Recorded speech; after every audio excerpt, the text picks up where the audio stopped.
எதுக்கு சார் நான் வேல் வழிபாடு பண்ணணும் அப்படிங்கிற ஒரு கொஸ்டின் எல்லாருக்கும் வரும் தெரியுமா? இந்த வேல் என்பது நமக்கு ஞானத்தை தரவல்லது.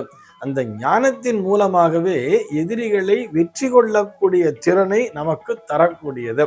அந்த வேலினுடைய அந்த ஷேப் பார்த்துருக்கோம் இல்லையா? கீழே பார்த்தோம்னா நல்ல நீண்டு வரும், நல்ல ஷார்ப்பா நல்ல நீளமாகவே இருக்கும். அந்த அளவிற்கு அந்த வேரானது, ஞானத்தினுடைய வேரானது நன்றாக நீண்டு நம்முடைய ஆழ் மனதிலே பதிய வேண்டும். எப்படி இங்க இந்த நாபியிலிருந்து அது அந்த அளவிற்கு வர்றது அப்படிங்கிற மாதிரி நம்முடைய நாபின்னு சொல்றோம் இல்லையா? நாபி கமலம்னு சொல்லுவா.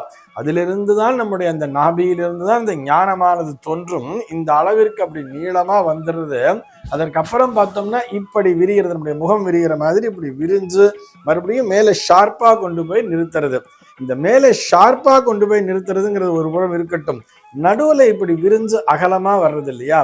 இது ஆழ்ந்த அந்த ஞானமானது சற்று அகன்று விரிந்து இந்த உலகத்தையே காண்கிறது அப்படிங்கிற ஒரு தாத்பரியத்துக்குள்ள வர்றது.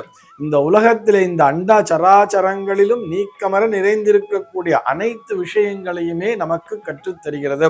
எல்லா இடத்திலும் இருக்கக்கூடிய அந்த சூக்ஷ்மத்தை நாம் உணர்கின்ற திறனை நமக்கு தருகிறது. இந்த ஆழ்ந்த அந்த அறிவானது அகன்று விரிந்து திரிந்து மீண்டும் ஒரே இடத்துல நேராக குவிகிறது அல்லவா? அதுதான் இந்த வேலினுடைய தாத்பரியம்.